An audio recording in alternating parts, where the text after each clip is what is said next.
Hello. Hi, guys. Hello. Yay. It's a little small. It's a little small. Okay, I'm gonna have to work on that. I decided to set up a new chat box because the old chat box I was using was on Streamlabs, and I wanted to switch over to a Stream Elements chat box just because I use Stream Elements anyway. And it's a very good one. It was free, very customizable. It's in the credits of my about page.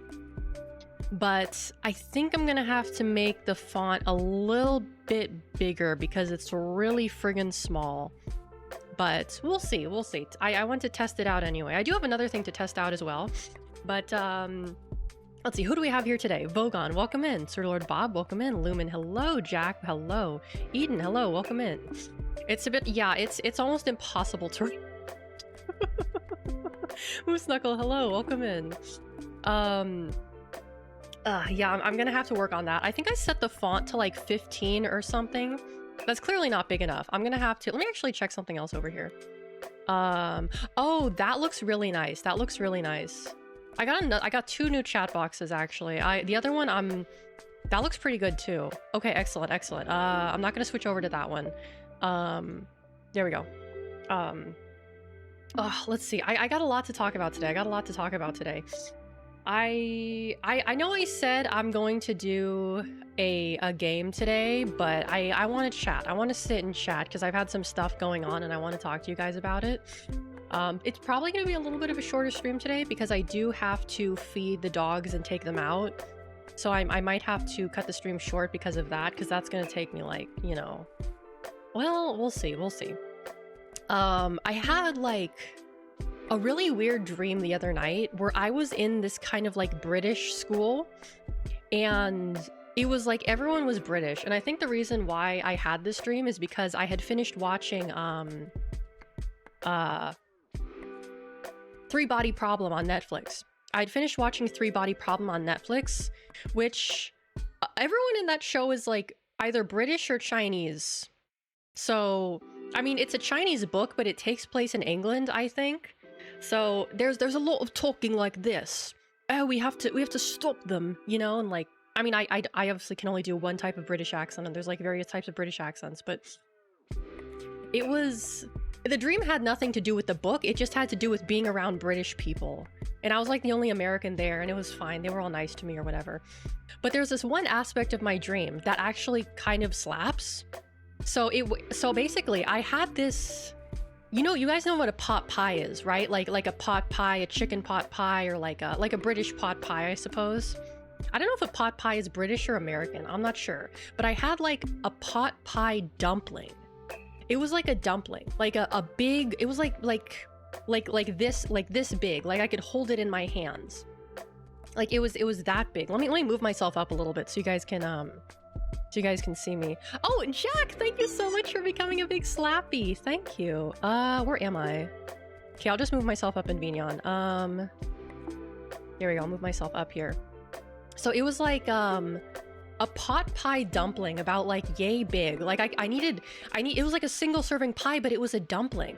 Like think a gyoza dumpling or like a Chinese like steamed dumpling. But it was like pan fried, I believe, but it had like pot pie inside. It was like a pot pie dumpling. And it was like, I don't remember if it was good. I don't remember if I ate it in the dream, but I remember I had it and I was like, wait a minute, this is genius. Why has no one done this before? A pot pie dumpling? Let me actually Google that to see if someone has done that before. Oh God. Dumpling. Has anyone ever done this before?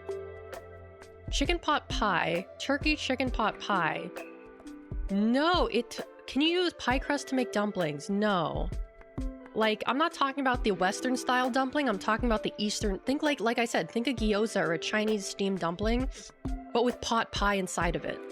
Like, almost like a Chinese soup dumpling, but with pot pie inside of it. I don't know if that's possible physically, because typically like a pot pie is very like heavy and it has like mass to it, and it might break the dumpling like skin or whatever. I don't know what you call it. Cooking stream idea? Well, You know what? I'm gonna throw the idea at my aunt. Because my aunt she's not a chef. She used to be a chef. She knows how to cook. I'm gonna throw that idea at her and see what she thinks about it. Because, like, it's the best of both worlds if you think about it. You have like an Eastern style dumpling, you have a Western style pot pie. It could work. It could work. But I think what you might need to do is, like, you might need to make the dumpling, like, dough thicker so that it can hold the pot pie itself. I think that's what you might have to do. Because, like, yeah, it was like, it was big too. It was like you needed 2 hands to hold it. Like, it was crazy. I don't remember eating it in the dream, unfortunately. I think I woke up before I could eat it. But it's an idea. It's an idea. Listen. I was cooking with that in my brain. I was cooking in my brain with that. Maybe I am destined to be a chef. Probably not, though. Because I made instant noodles for like the 2nd day in a row. I wasn't going to, but I was like, oh, I really want them. Because I've been trying to eat less instant noodles ever since that article came out that said, like, eating instant noodles is going to make you die quicker. Or whatever. It's like bad for your cholesterol, or you'll get cancer, or like some shit like that. It's like what did it say? It said eating instant noodles more than 3 times a week is, like, bad for you in a very specific way. Like, well, several specific ways. You get what I'm trying to say. So I've been trying to eat less of it, because before I was eating instant noodles like at least 3 days a week, right? Sorry, I'm sniffling a lot. Hold on. Anyway. But, like, it just, the way I make it really good. I'm kicking myself because I could have made the cooking video today of me making my special bulldog noodles, because I don't make it according to the package instructions. I make it in a very specific way. In that way is very, very good. And I wanted to, hold on, I need to wipe my nose. Are you going to glitch out? Okay. Sorry. And I'm like, I could have done the video today because I have the house to myself. But I guess I'll just have to do it a different day then. Because I was thinking, like, because I still haven't decided what I'm going to do for the cooking video.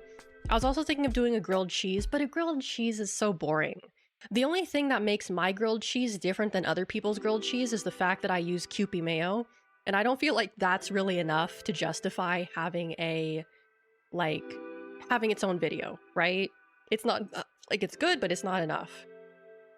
Yeah, it's my secret recipe, my secret recipe. Because I don't know if I'm gonna do the bulldog dinner. Big Iron, hello, welcome in. Yeah, I'm gonna do my girl dinner cooking video. I'm probably not gonna do it until I get back from vacation, to be honest with you. Mayo on it. No, you don't understand, Murray. You don't understand. Listen. So instead of using butter on the outside of the grilled cheese, you use the Kewpie mayo. And the Kewpie mayo it makes the bread really nice and crispy. Like when you put it on the, when you put it in the pan, it gets it really, really nice and crispy and, like, rich and delicious. No, I'm not talking about regular mayo. I'm talking about the Japanese mayo, the Kewpie mayo. If you use Hellman's mayo or any other shitty mayo, I'll fucking kill you. You have to use the good mayo. But it actually works better than butter because it's like, you see those cooking videos where people make things like a toasty or whatever, or like a sandwich, and they do the thing where they get the knife and they have the sandwich and they just go like, they like drag the knife over the top of like the crisp bread and it makes that really nice like sound. That's exactly what the mayo does for the grilled cheese. It makes it really nice and crispy and delicious.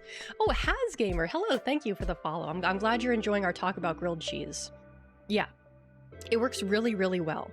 It's going good, it's going good. My knee was hurting today too, and I don't know why. I think it's like the weather.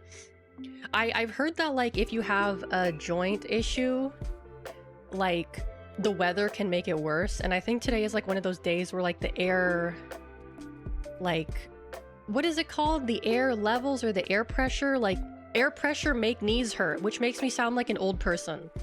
But I don't know how else to describe it. Yeah, like an air pressure thing, I don't know what happened, but just like two years ago, I started getting like pain. No, it started 2 years ago. 2 years ago, I started getting pain in my right knee. I started getting like pain in my right knee, and it comes and goes. It comes and goes. It's not so bad that I can't walk. It was at times. It was at times, but it just like, it's uncomfortable, right? It's an uncomfortable pain. I think I've gotten my my first permanent debuff that life has decided to give me. And like, I've talked to my doctor about it, and she's just like, yeah, I don't fucking know. You're too young to have this problem, so I don't know what to tell you. She's like, you're too young to have this problem, so I don't know what the deal is. Like, if it gets worse, let me know. But like, if it's not causing you like enough pain that you can't walk, then you're probably okay. And I'm like, oh, all right, that's fine, I guess. So I don't know. It's like, I think my theory is that it's because I cross my legs a lot. But if that was the case, then my left knee would be hurting too, because I tend to cross, uncross, then cross on the other side. The best part of getting older, sports injuries from your youth returning? I don't think it's a sports injury. I don't think it is, because I don't recall ever having injured my knee when I was a kid. This truthfully goes beyond our qualifications as random chatters. I mean, I don't expect to receive any advice from you guys. I'm just yapping for the sake of yapping, right? You get injured every week. Oh god. Are you really like a football or something? You play a sport? Yeah, that's the one nice thing about swimming, I feel like, because I used to be on the swim team. I used to be a swimmer. Is that you can get injured in swimming. You can, but it's not like, oh, you play rugby. Okay, well, there you go. It's not like rugby injuries. It's not like football injuries. It's not like, you know, baseball injuries. It's not like, you know, ground sport injuries. Like, at the most, you'll like maybe overextend your leg, or like you just push yourself too hard and, you know, you have to take a few days off. It's not like I broke my shoulder from swimming. Like, maybe if you go off the high dive and you go off the high dive and you like slam into the water and you hit the bottom of the pool, you'll like break your shoulder. But generally speaking, I feel like it's hard to injure yourself while you're swimming. I would say, like, I mean, you could hit your head if you're doing backstroke, but like, you would have to be going pretty fast to get a concussion that way. Oh, why am I getting a notification from Steam? Ooh, a sale. You broke your collarbone and leg? Oh my goodness gracious. Yeah, that's like another reason, like, why. Actually, no, I did get one sports injury one time. I jammed my pinky. I jammed my hold on, can you, okay, I jammed my pinky finger when I was playing basketball. And I think I've showed you guys this on stream before when I was doing my hand cam, my like crooked pinky finger. And that was like enough for me to like put off like land sports forever. I was like, you know what, this fucked up my finger. I don't want to fuck up the rest of my body. Because it actually broke my finger. It didn't just jam it, it broke it. But my mom didn't believe me that the finger was broken. She was just like, oh, just put a band-aid on it, and you're just like, whatever. And I was like, no, it fucking hurts. And she's just like, no, it's not broken. I'm not taking you to the hospital. And eventually, several months later, I went to the doctor's office for like an annual checkup. And I was like, hey, can you look at my pinky? And she's like, when did you break this? And I was like, I broke this like 3 months ago. And she's like, oh, well, okay, well, I mean, it's healed now, but it didn't really heal correctly. And I'm like, yeah, I can tell it's all fucked up. When I used to swim, I forgot to stop and went full speed at the corner of the pool. Yeah, I mean, that's one way you can get like injured in a pool, is you can hit your head on the wall. It's very possible. That's why they tell you not to dive in pools that are less than 6 feet deep, because like that's how you bonk your head. Yeah, put an ice pack on it. Yeah, that's literally what my mom was just. I made myself a splint too. I made myself a splint out of 2 popsicle sticks and like some cloth, because my mom just didn't believe me that my pinky was broken. And like, even the nurse, like the school nurse, was like, yeah, you should probably get this looked at by a doctor. And my mom was just like, no, it's fine. You don't need to go to the doctor. I was just like, well, whatever. That's also the reason why it's still fucked up. It's still fucked up. Like, that's why I complain about like not being able to play certain games, like games that require me to use the control stick.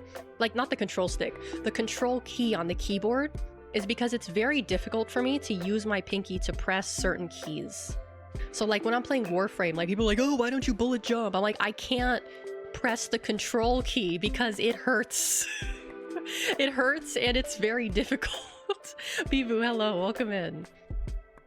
So yeah, it's like my other hand is like relatively fine, but it's like that one is just like, that one's just like fucked. Yeah, can kind of see it moving there. So I had an idea last night. I'm not the first one to have this idea, but I don't need it, but I would like to try out a Stream Deck. But the problem is that the Stream Deck, first of all, it's expensive. Second of all, it requires a USB port, and my laptop has all the USB ports right now are full.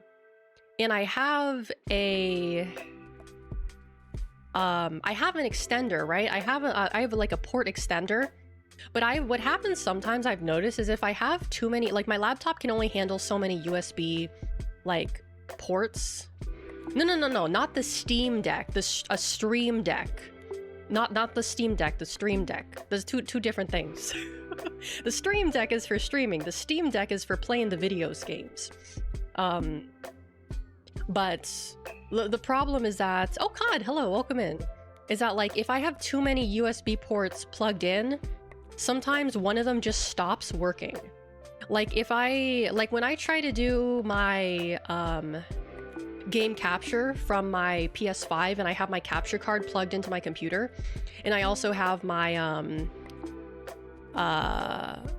my fan cooler plugged, my laptop cooler plugged in, and I plug in my mouse, one of them will just stop working. So I figured out an alternative that I could potentially do is get a Bluetooth numpad, because I'm on a laptop. I don't have a numpad, right? And so I was thinking what I could do is get a Bluetooth numpad and get a key remapper software and remap the keys, and then use those keys as shortcuts in OBS and VTube Studio. And it's not impossible. It's not impossible, and I'm not the first person to have this idea, but like, oh, listen, it's either, what's the Stream Deck price? Let me look it up. How much is the Stream Deck? It's like $80. It's like $80 fucking dollars. It's just extra buttons. Yeah, it's just extra buttons. Because I was also thinking of getting a for some reason, programmable keypads are more expensive than non-programmable keypads, and I don't know why. Like, I was looking on Amazon and it was like, oh, there's 3 keys. You get a 3-key programmable keys, and that was like $20. Whereas the numpad keyboard was also $20, and they were both Bluetooth. I was like, why is the programmable keys more than the non-programmable keys? Because they're programmable? I don't understand. Shouldn't that make them cheaper? More possible functions equals more price. Yeah, but they don't have to program them. So shouldn't they be cheaper?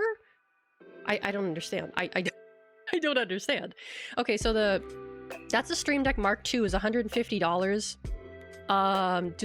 What's just the mini? Because the mini is 6 buttons, and I think that's like $80. Stream Deck Mini, what is this? Yeah, it's $60 for 6 buttons. $60 for 6 buttons. That's $10 a button. And I understand why it's so expensive, sort of. But also I want it to be specifically Bluetooth. Because like I said, I don't have a lot of I don't have enough USB ports. If I had a desktop computer, it would be fine, but I would prefer something that's Bluetooth so that I just don't have to worry about all the inputs. You know, because I think, is there a limit to how many Bluetooth devices you can have plugged into one computer? Because the only thing I have going right now is my headset, right? My Bluetooth headset. And I think you can have more than 2, right? How many? Because I don't know. I assume you can have more than 2, which is fine. I don't really think I need more than 3, to be honest with you. Oh, you have the normal Elgato. Oh, wow. Okay. The big limit will be how much power the devices take up. Well, if it's a Bluetooth device, then that doesn't have anything to do with power, right? It has to do with the, if you have a USB hub which has its own power. Oh, okay. Oh, I get what you're saying, Murray. I get what you're saying. So maybe the reason why is because there's not enough power for the USB ports. Like when I have it plugged into my USB hub, it's using the power from the computer and not, oh, okay. So if I got a USB port that plugged into the wall, that used power from the wall as opposed to power from the computer, then it might not be a problem. Because I remember I was reading about this, and it said like, oh yeah, your computer can have up to like 100 and something USB, like, not USB ports, but like USB pins or something. I don't remember what specifically it said, but apparently computers can take a lot of like USB inputs. But if the power is the problem, okay, then I know what the solution is. The cooler pad probably takes up a lot of power since it's literally powering the motors. That would make sense. That would make a lot of sense. That would probably also explain, because like the cooler pad has a USB port attached to it, like an extra USB port. And whenever I've tried plugging something into that USB port, it'll just stop working, like a controller or a mouse or whatever. Okay, that makes sense. So then it might be better for my computer in the long run if I start plugging my USB ports, my USB stuff, like for example, let me explain to you how this works. Let me explain to you how this works. So there is a USB hub attached to my laptop. The USB hub is let me tell you what's plugged into the USB hub. I have two things plugged into the USB hub. The first thing is my mouse. The second thing is the computer cooler, the laptop cooling fans. So if I was able, that might also explain why my computer runs so hot. I mean, also because it's a gaming laptop and it has a 3090, but maybe if I get like a externally powered USB hub, it'll take up less resources on my computer and it won't run so hot. The cooler pad probably doesn't need input from the computer except for power, so you can probably plug that into a USB power adapter that plugs into the wall. Okay. That makes sense then. That makes sense. Because one of the things on my Amazon wish list is this huge Anker USB like wall outlet thing. It has like 3 USB plugs, but it's like $30. Because like a lot of the USB plugs that have USB ports I've seen in it are like horizontal as opposed to vertical. Meaning that like if I were to put it in the like, because I have a hold on a sec. I don't know what you call it. Like I have a port like for the wall. It's like a thing that's like this big and it has different like outlets in it. I don't know what you call that, but I have one of those, and you know the outlets are next to each other, right? So I don't want to get a USB port that blocks the other outlets because then I can't use them, right? And sometimes I need to use a lot. Sometimes I need to use all of them. So I'm gonna have to buy the Anker one that's like $30. I'll wait for it to go on sale. It's not a huge priority. Ultra Fist, hello, welcome in. I am feeling better. I just needed to take the day off. Dustin, hello, welcome in. Good to see you. Let's see. Because I realized something yesterday is that like I have been streaming just for the sake of streaming and not necessarily for the sake of creating good content for you guys. And that realization kind of had me a little bit like, I had a little bit of like an emotional breakdown over it. I'm not gonna lie. I had a little bit of a cry yesterday. I mean, there's other stuff going on as well that I can't really talk about, but I think what I'm going to need is like I said, I'm going on vacation next week, and I think that's going to be very good for me because I need to take time off to reevaluate what I want to do going forward.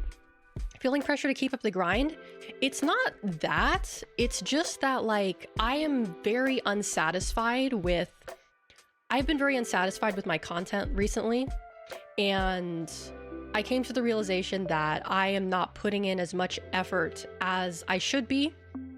And you know, because I take this seriously. I do. This is more than just fun for me. This is something that, you know, like if there's any possibility of me being able to do this and survive off of this, I need to pursue this more seriously. I need to start taking this more seriously and do more work for it. And, you know, also if I want other people to take me seriously too, I need to do more work. I need to produce more things that show... Hold on, why did my arms stop working? My arms just stopped working. Okay, anyway, I need to do more to show... I need something to show people, right? I need something to show people because like I've been streaming with the idea that like all I need to do is stream. Like all I need to do is stream, and that like I've been basically You know, people always say if you want to grow, if you want to succeed, you have to do these things. And I've been avoiding doing those things because I just don't want to do it. You know, like making shorts, making clips, making videos. And I'm the kind of person where if there's something I don't want to do, hold on, why is this not working? Let me replug this in. Hold on a second. If there's something I don't want to do, then I just don't do it. I just don't do it. And also I'm a lazy person as well. I will fully admit to, oh, there we go. It's working again. I will fully admit to being a lazy person. And you know, my whole life, I've had people tell me, like, if you want to do something, if you want to make something that you can be proud of and have other people be proud of you, you need to put in the work. And sometimes that includes doing things that you don't want to do. So it's really that, like, I need to start grinding more. And that, what that may mean is it may mean me doing less streams. It may mean me doing less streams because I thought that doing more streams would be better. And I don't think that's necessarily true. I don't think that's necessarily true. I thought, okay, if I stream every day, I'll grow every day and it's fine. But, you know, after seeing, like, I compare myself to other people a lot, right? I compare myself to my friends. I compare myself to my peers. I compare myself to, you know, a lot of people. And obviously I know that comparison is the thief of joy. And I prefer to focus on gratitude more so than, like,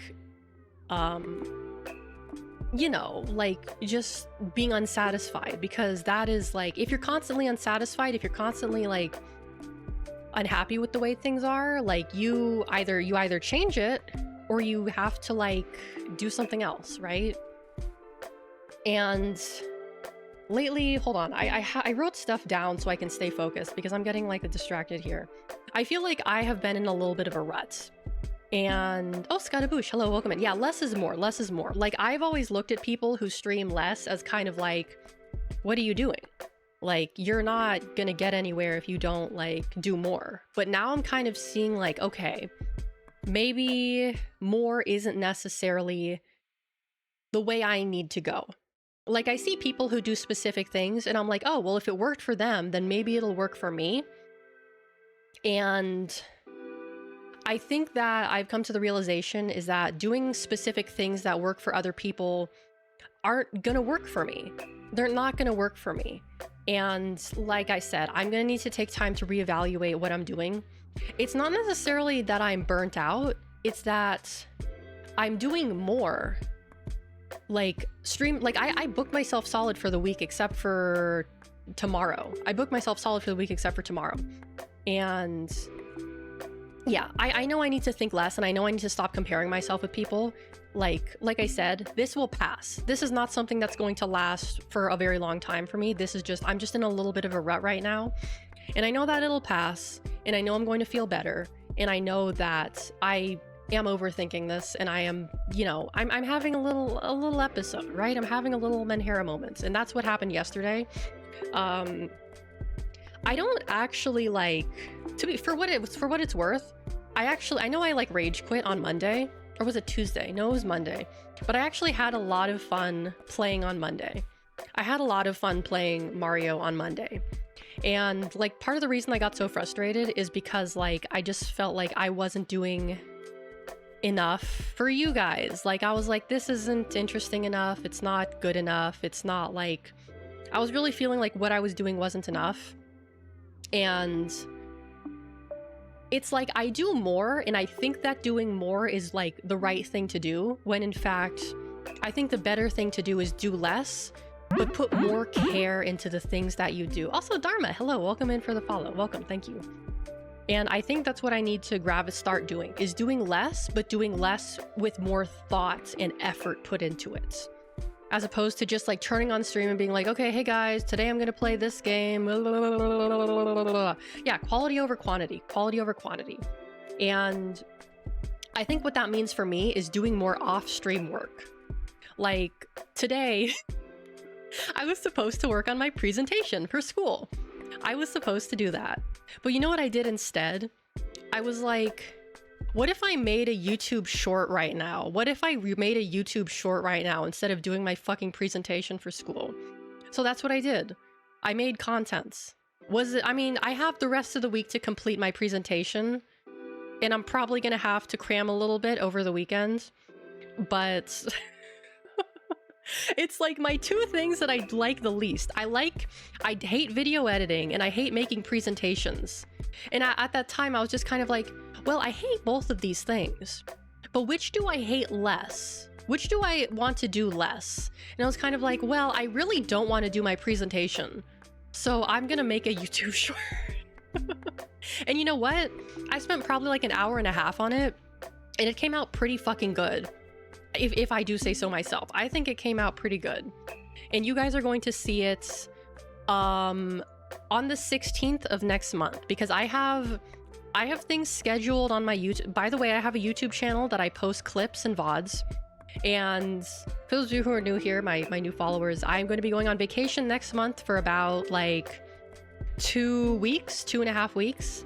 But I will be posting content. I have stuff queued up almost every day on my YouTube channel. I have some videos, I have some clips, I have some shorts. So go follow me on my YouTube channel if you want to see more content while I'm gone. Because I have things queued up. You guys will not be left without your Alex time. You will have something, right? You will have something.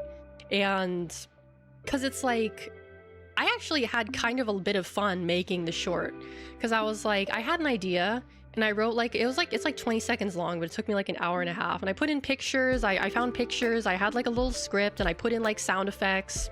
And I was like, huh, okay, this is actually not bad. Exactly, consume the Alex content. Consume. Let me get some drink here.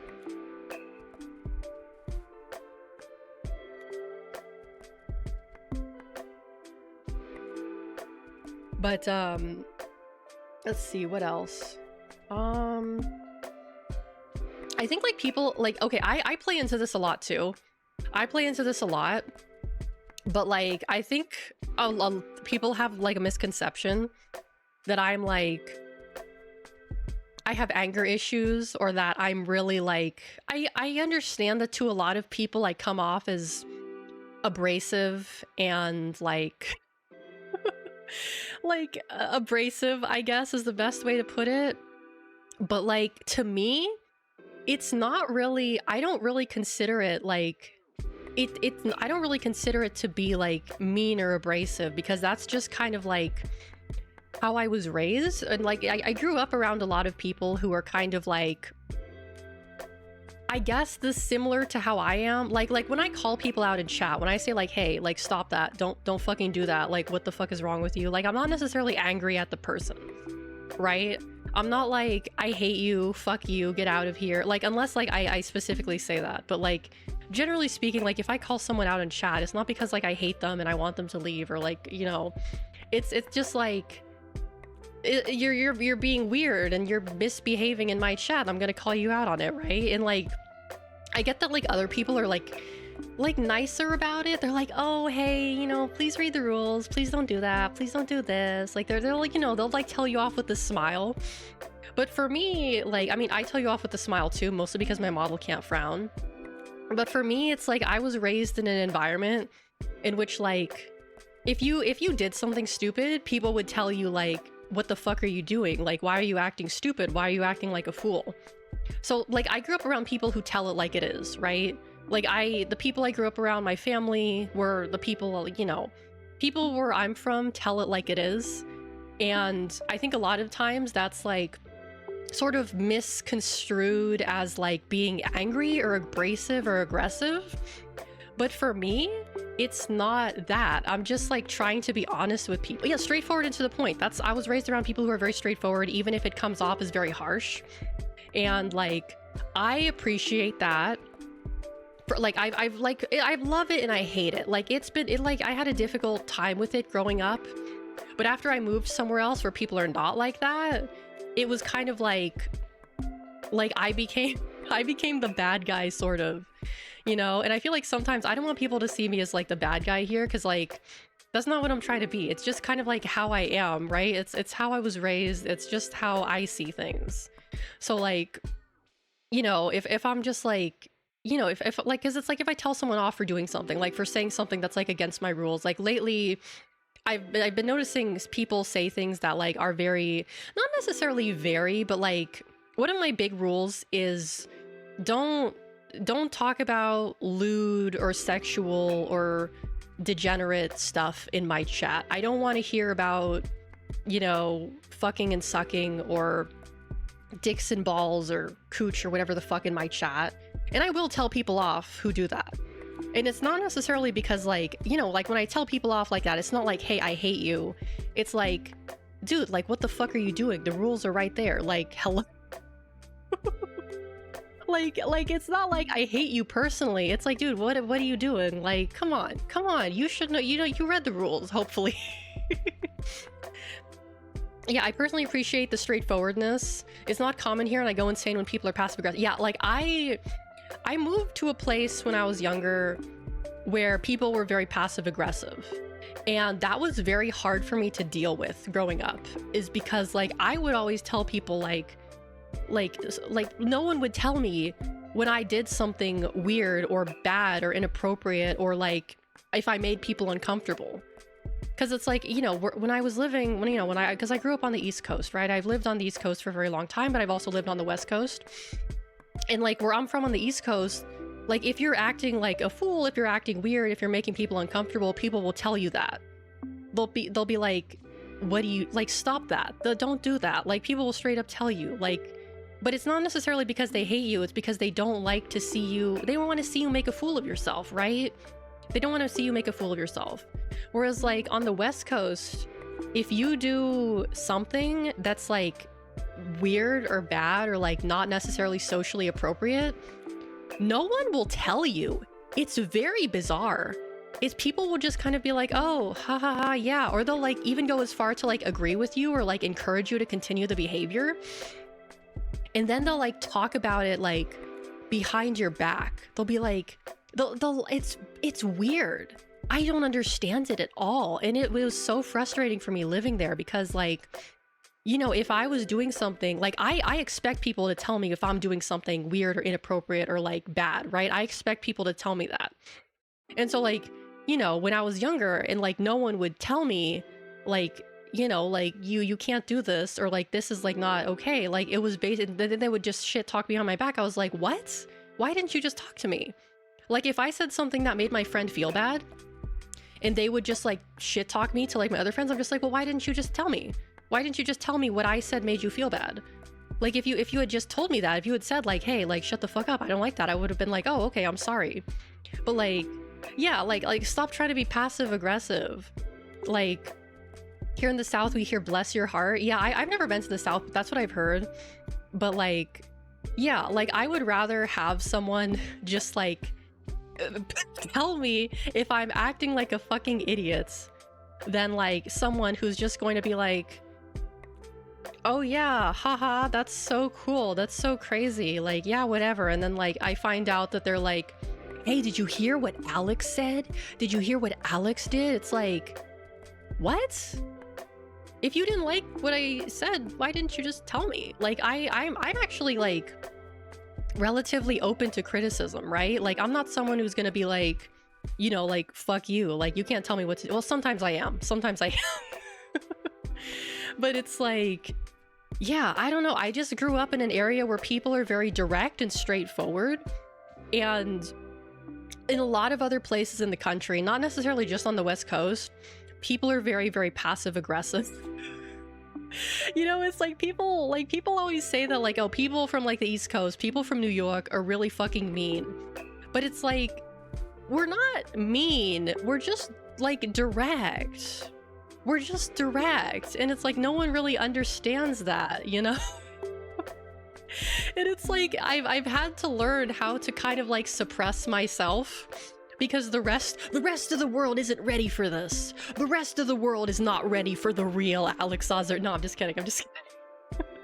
But like, I've had to like learn to repress like myself, because it's like, if you know, like if I'm like, it's like if I do the thing where I tell someone that's not okay, then it's like I look like the bad guy, right? In like social situations, like, and then sometimes if you like pull someone aside and you're like, hey, like what you said wasn't appropriate, they'll like get really, they'll either get really upset at you, or they'll feel like they need to profusely apologize, like they offended you specifically, and it's like, no, like you didn't offend me, like I'm just saying, like, you know, like maybe don't just like, that was just weird, that was like inappropriate, like you don't, I'm not upset, I'm just saying like you probably shouldn't do that, right?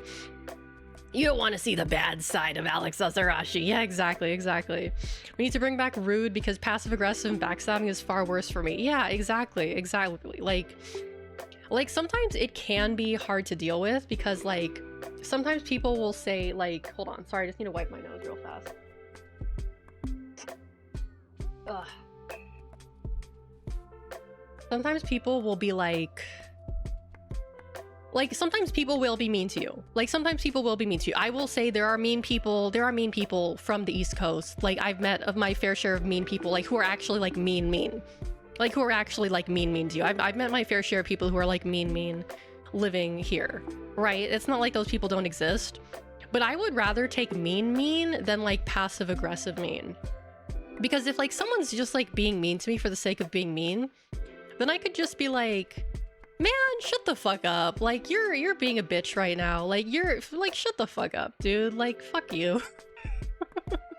Alex Azarashi gone mad, not clickbait, gone violent, gone to prison? Yeah, exactly. Yeah.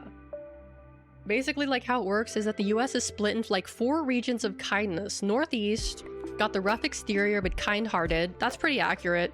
Northwest, kind surface and hearts. Southeast is kind exterior but hella rude, and Southwest is both rude in surface and personal level. That's, you know, I would say that's pretty accurate. Like I don't like to shit talk people based on where they're from, but like if I would say like people from like SoCal are like masters of psychological manipulation. They're like evil wizards.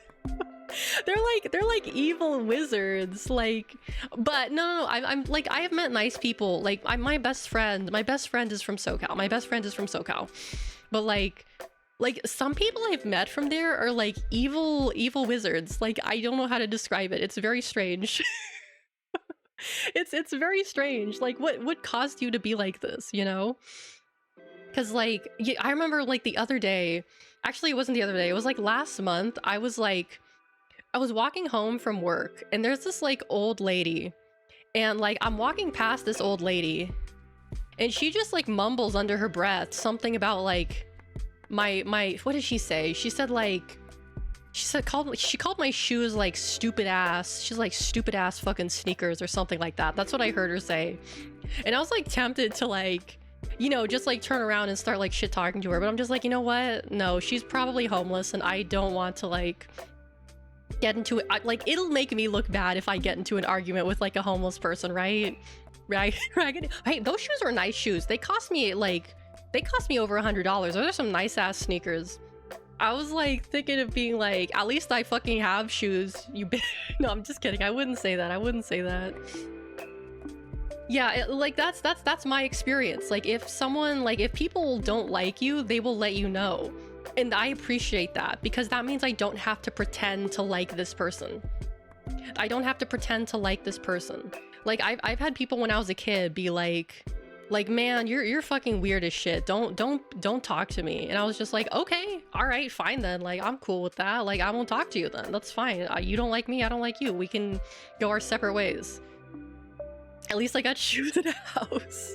I wanted to be like, bitch, I have 2 fucking jobs. What the fuck do you have? You have fentanyl and jack shit. That's what you have. But that's too mean. That's too mean. I'm not gonna fucking say that, dude. No. What if she tries to attack me? Dude? You don't know how these homeless people are. They're fucking scary, dude. I don't know. Bitch. Like, cause I used to get in fights when I was a kid, you know? I used to get in fights when people would like shit talk me. Cause like, you know, that's what you had to do. Like someone was shit talking you, then you had to defend yourself, right? You have to defend your reputation.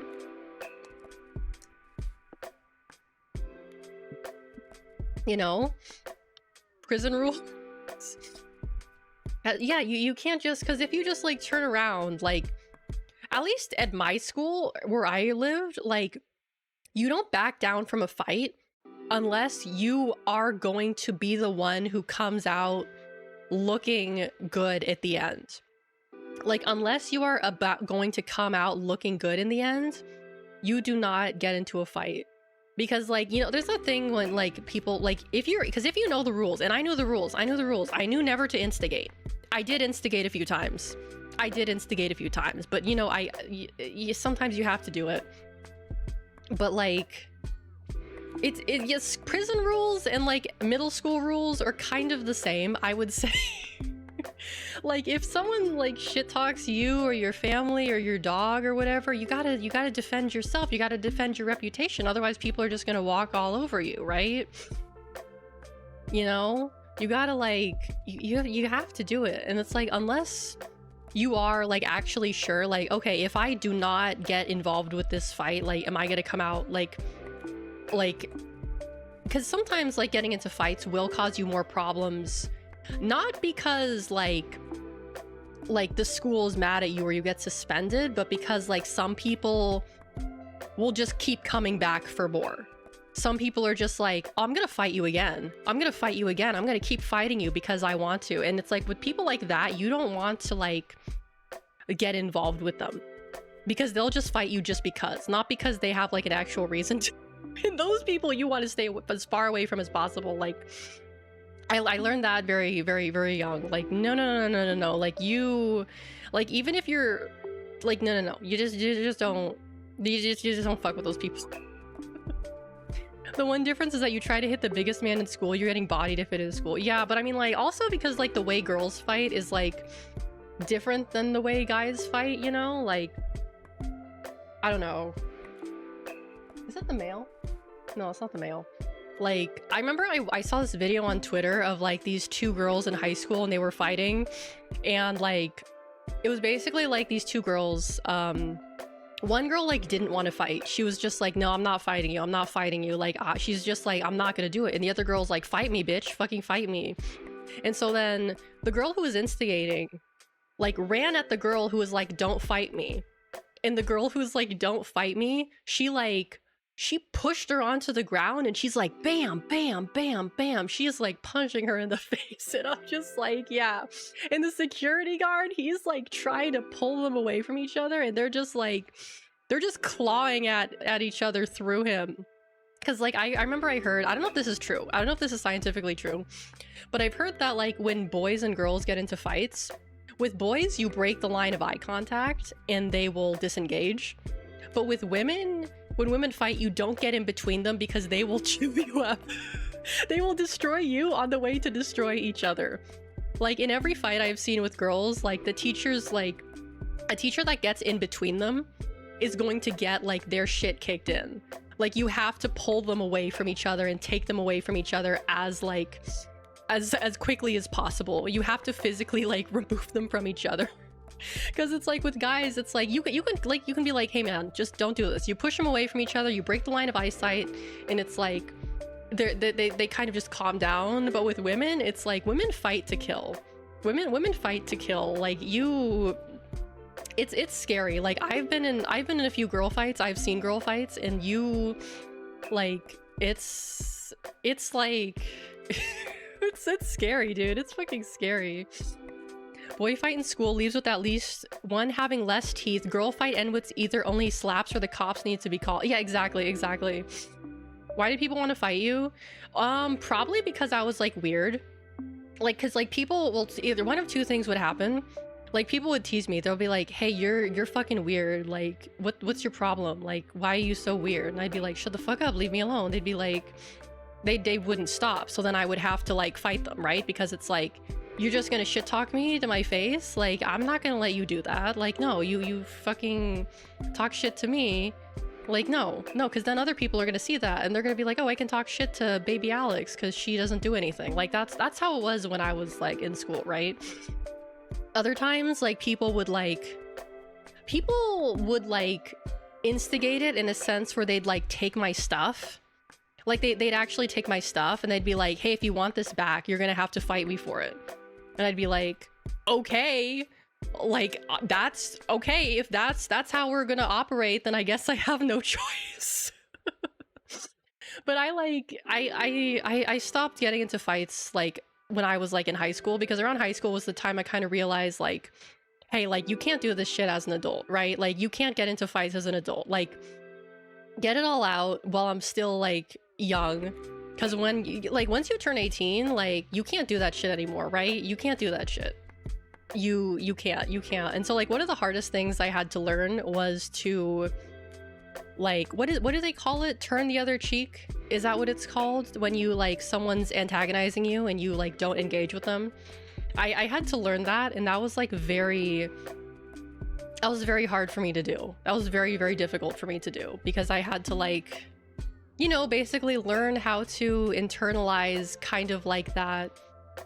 Just I had to internalize, and you know, eventually it did work. Eventually people stopped bothering me. Eventually I just kept walking away and people stopped bothering me. But the only reason I was able to do that is because I was in an environment in which like doing that was like appropriate. Because there are some people who, if they see you walk away, they will like actually go after you. Like you turn your back to them and they will fucking grab you. I've seen that happen before. Like you have to be careful around those types of people. Like, well, I mean, obviously we're all adults. We don't really hopefully have to deal with that shit. But like when I was a kid, like I've definitely seen it happen where someone was like, no man, I'm not gonna fight you. And then they walk away. The guy who's instigating grabs him by the shoulder, turns him around, smacks him across the face. And he said, you know what he said? He said, don't you walk away from me, you little bitch. Get the fuck back here. Fight me like a man. That's what he fucking said. Because I was watching that fight, right? I was watching that fight because it was happening during lunch. And I was just like, man, like... man, oh boy. Yeah, depending on the environment, people will act differently and react to such things. Yeah, pretty much. I mean, like... Because I have been to like... maybe I shouldn't say this. Oh, jacket. Hello. I've been to like several different types of schools. I've been to private schools. I've been to public schools. I've been to like, you know, different types of schools. And generally speaking, people in private schools are better behaved than in public schools. But it really depends on the school, like where it's located, how well the teachers are good at enforcing rules, and like it really depends. Like I've been to schools where there's like no fighting at all, like where there's like no fights. Like I went like a year without a fight, and I was so surprised when I saw that for the first time in my life, because like at my like what comes after like first grade, that's like elementary school, right? First grade is like elementary school, right? Anyway, I was like, my elementary school is when I saw like... Elementary school is when I saw the most of my fights, I think. The most of my fights. Middle school, there were less fights, but they were bigger fights. And then high school was like... okay for the most part. I went to 2 different high schools. One high school was okay. One high school was a little bit crazier. But I kind of like made it known that I just like don't fuck with people. Like I just wouldn't talk to anyone, so people left me alone. But yeah, you know, it really depends on like where you are. So I've like I don't know, like being a kid is like I don't know, being a kid was scary sometimes, you know, because you have to like worry about other kids.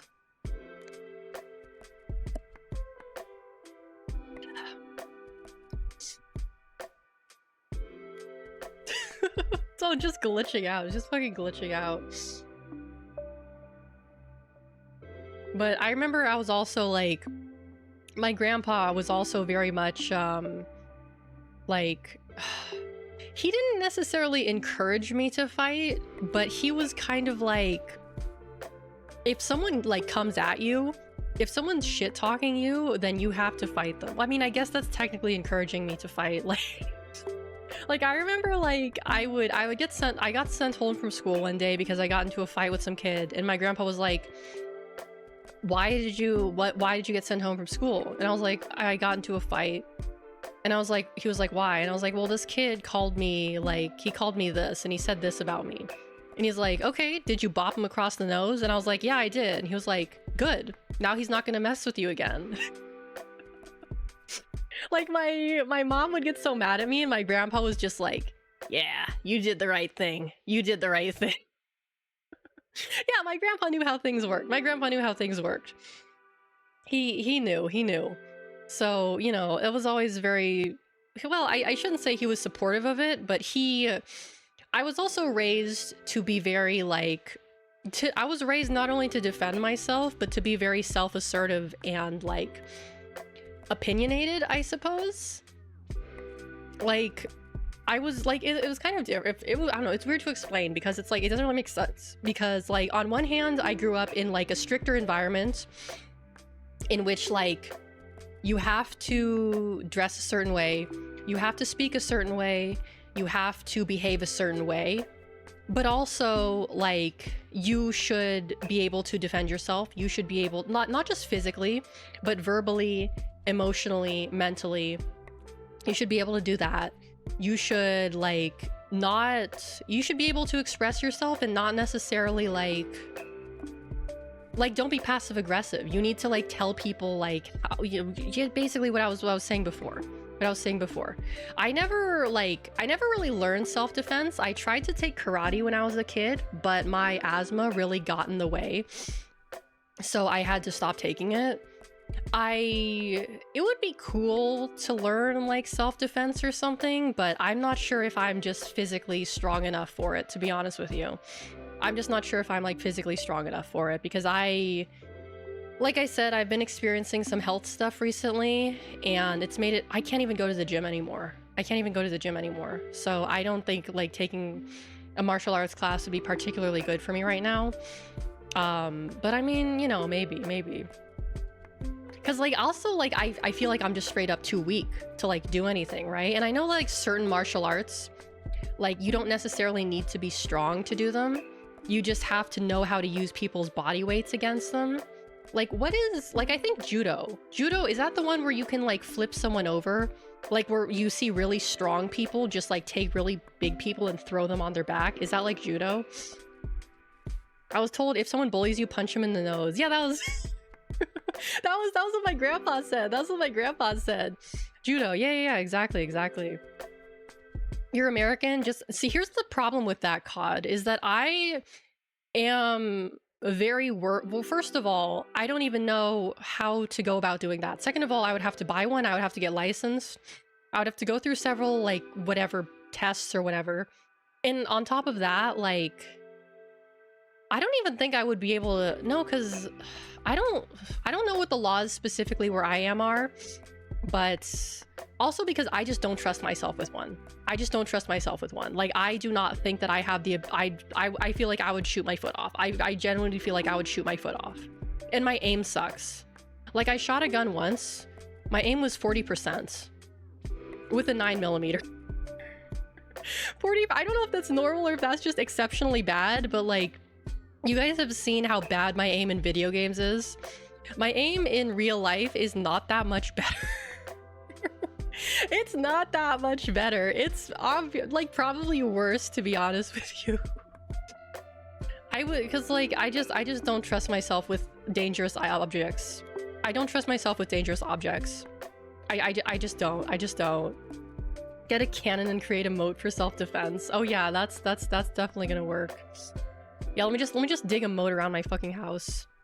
Take out the whole radius in front of you. Oh god. Like I saw this, oh my, I just feel like I would be more liable to injure myself, not because I would like play with it or something, just because I feel like something catastrophic would happen and I would somehow end up like with a hole in my foot.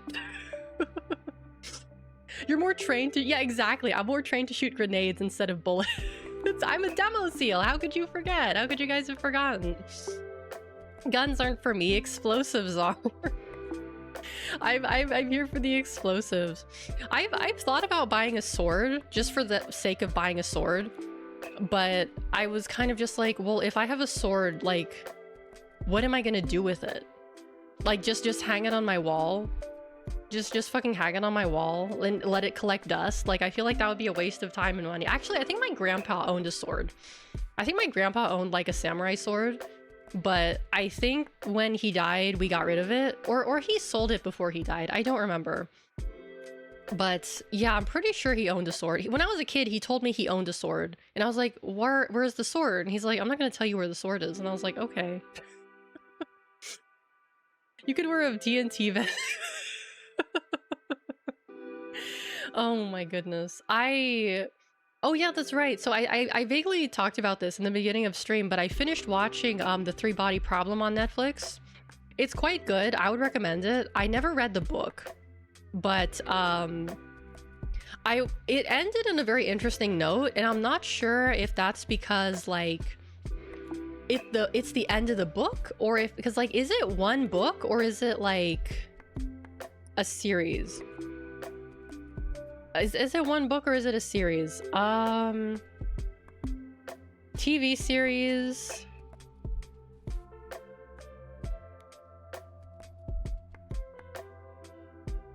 Book? It's a trilogy. Oh, okay. Okay, thank you. 3 Body Problems series. Okay, so there's gonna, I assume, okay, it's a trilogy then. Okay, that answers my questions then. That answers my questions. Because I remember I saw, there's a Tencent. Tencent made their own adaptation of it in China, but I don't really know how to watch that. I mean, it must be available somewhere because Kojima recommended it. And if like he has the ability to watch it, I assume it must be available on some kind of streaming service.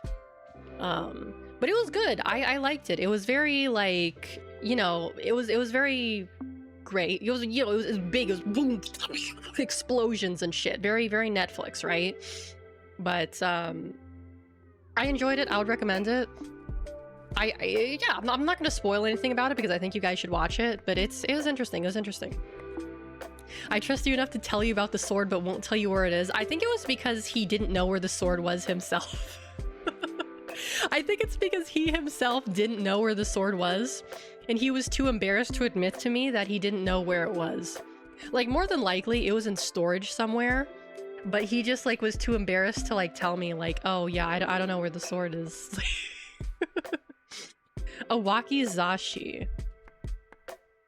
Wakizashi. Is that the really long one? Let me look it up. Is that the really, really long one? Or is that the short one? Oh, it's shorter. Oh, okay. It's like a short sword. Okay.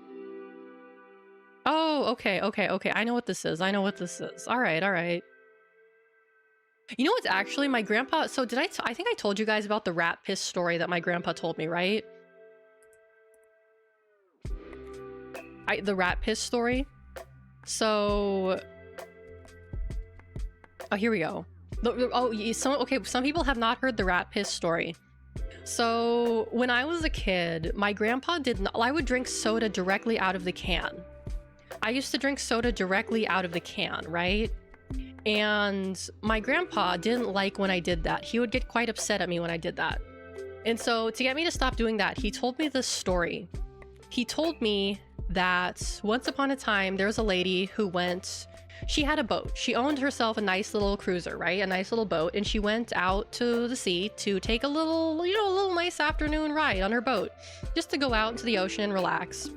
And she took a 6-pack of Diet Coke with her. I don't know why you need a 6-pack of Diet Coke for an afternoon out, but he knew I like to drink Diet Coke, so that's probably why. So... He told me that, like, the lady, she brought her Diet Coke and she was going to relax on her boat and drink her soda. And the lady didn't come home that night. And then a few days later, the Coast Guard found her dead in her boat, drifting out in the sea. And he told me that the reason she died is because there was rat piss on the Diet Coke can, and she got an infection from that and died. And that was why I should never drink Diet Coke directly from the can, because the rat piss will kill me. I'm not lying to you. This is a real story that my grandpa told me. Your mom warned you about the rat pee too? No, because it's actually a real thing. Because there's this article. There's this article that was posted on ABC News on April 17th, so not too long ago, about how human infections from rat urine are on the rise in New York City, and that there were 24 cases of leptospirosis. 24 cases, which is higher than any other year. So apparently rat pee poisoning is a very real problem. Apparently people dying of rat pee is I believed him when I was a kid, and then as I got older I was like, that's a bullshit story. Like, I know that's not a real story, but now I'm kind of like, maybe my grandpa was right. Maybe my grandpa was right about the rat pee story. Maybe there was actually a lady who died from rat pee in her boat. But I don't know, because like rat pee leptospirosis does not kill you immediately, does it? I don't think it kills you immediately. I don't think it kills you immediately. Oh god, no, don't autoplay the video, please. Oh my god. Rat piss can cause fever, headache, nausea, vomiting, and kidney. Yeah, but it doesn't happen like immediately. Like it's not like it happens like like the incubation period is usually 5 to 14 days, but it is possible for it to last between 2 and 30 days. If leptospirosis is not treated, kidney failure, meningitis, liver damage, and respiratory distress can occur. So he was kind of bullshitting me, but he may not have been totally wrong. He may not have been totally wrong. I'm sorry for doubting you, Grandpa. I'm sorry for doubting you about the rat piss thing. You were right. I'm not gonna drink sodas out of the can. I still drink sodas out of the can, but maybe I shouldn't. Yeah, he would tell me a lot of like bullshit stories. Maybe, yeah. If she'd only drank 5 cans, she'd have lived. Yeah, oh my god. I'm like watching this video on like the news site. It's this guy, he's like walking down the street in like the city, and he just like pauses because there's a rat on the street, and he's just staring at the rat, and I'm like, yeah, that's there be rats, there be rats. So I suppose rat piss poisoning is a very real condition that we should be worried about. Just wash the cans. I mean, I try to do that, but sometimes I'm like, you know what I prefer to do? I prefer to use a straw if I have a straw available to me. Yeah, it's called leptospirosis specifically. I believe that's what it's called. And it happens, but I feel like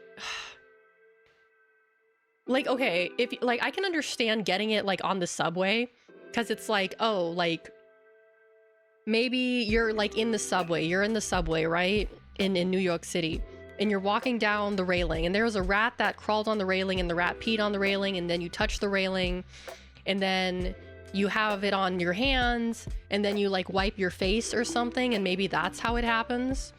But it like in general, I feel like it would be very difficult to get this. Sounds like your grandpa was making a modern day fable. Facts might not be real, but the lessons are. Yeah, I think that's what he was doing too. I think that's what he was doing as well. Yeah, but yeah, apparently, let's see. Okay, 2023, there were 24 cases. In 2001 to 2020, there were 3 cases. So what does that tell us? Does that tell us that there are more rats? Or does that tell us that people have gotten worse at avoiding rat pee? Which do you think is more likely? That there are more rats, or people are just bad at avoiding rat pee? Because I think well, I mean, rats, there's probably more rats. There's probably, let me look this up. I'm sure there's people who track the rat population. A 2023 study, this is from Wikipedia. A 2023 study estimates that there are approximately 3 million rats in New York, which is close to 1/3 of New York's human population. That's so many fucking rats. That's so many fucking rats, dude. That's so many rats. Oh my god. That's so many rats. At least more rats than humans? I mean, at this rate, there probably will be more rats than humans. My god. Like... Oh my god. So, they estimated there were 2 million in 2010. 3 million in 2022. So... Manhattan, of course, has the biggest change in rat population because Manhattan is a shithole and no one should go there. No one should go there. What is... Oh, that's a lot. Okay. Staten Island has the least rats. I suppose that makes sense. I don't know how a rat would get to Staten Island. They'd probably have to take the subway. Oh, there's a graph.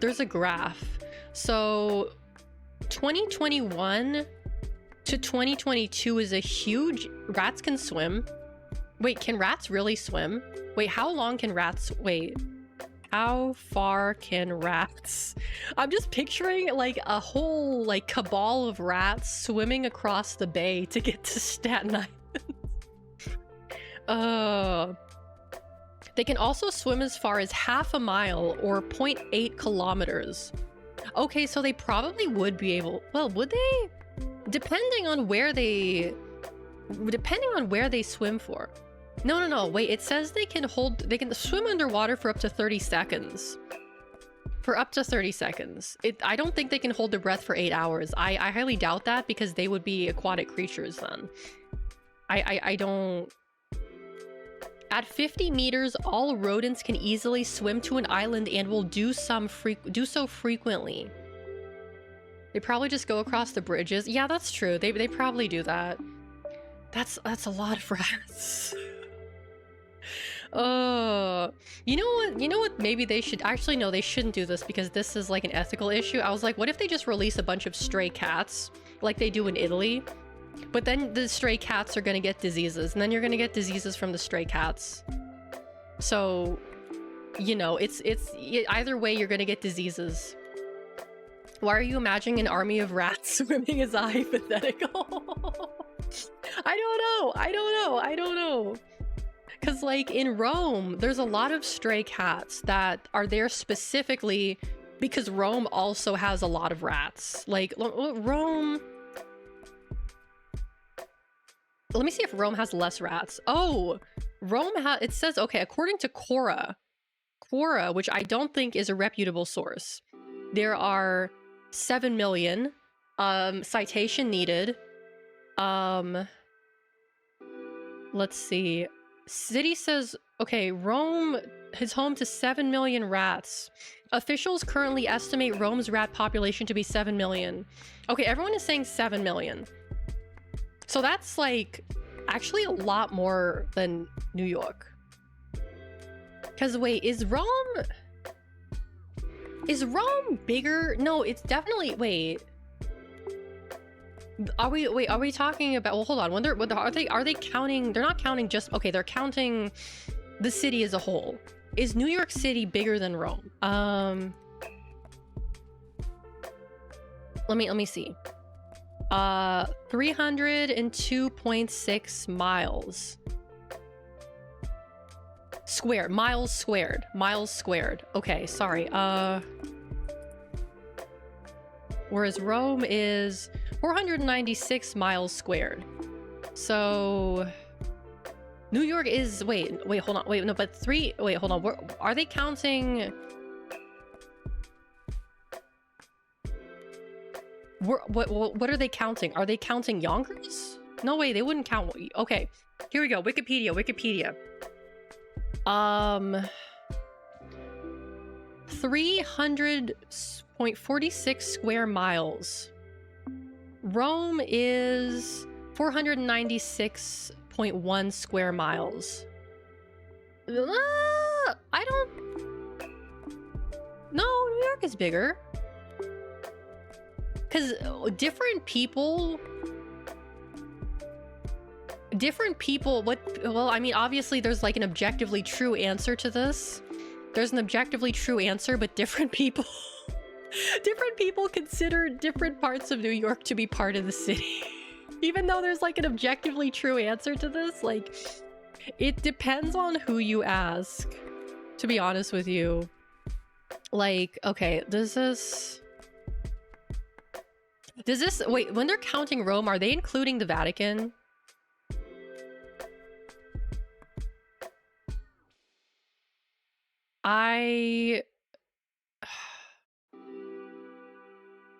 You know what? Vatican is, I know Vatican is its own country, therefore it should not be counted in this. Like, total area 490. Oh, is it? I think because, oh, you know what it is?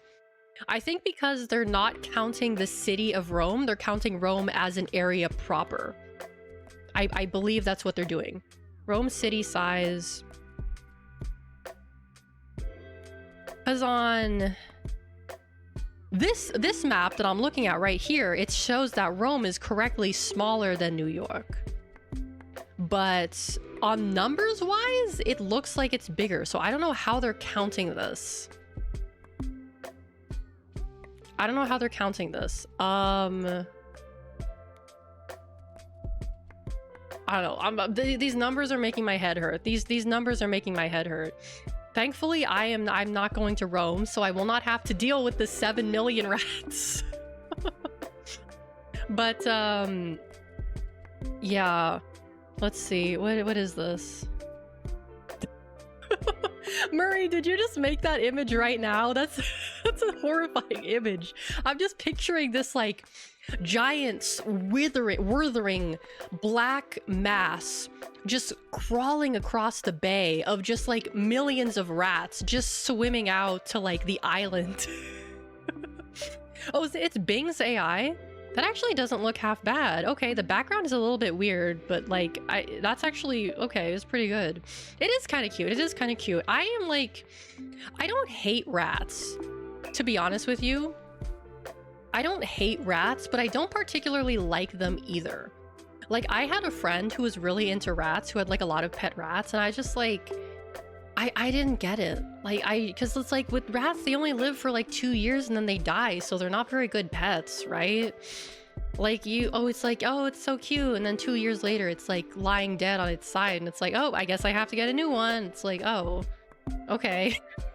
Like, I don't know. Grimbo, hello, welcome in. Hello. I saw this video of this guy who made his pet rats little cars. Because, like, yeah, there was a study that came out several years ago that said that pet rats like to drive little cars. So this guy made his pet rats little cars. And they drove in the little cars. And it's like, it's kind of cute to see them drive the cars. But, you know, it's like, I have this thing where if an animal shows a certain level of intelligence, it makes me very, very uncomfortable. That's why I don't like monkeys or primates or like those kind of like creatures, is because they show too much human intelligence and it scares me.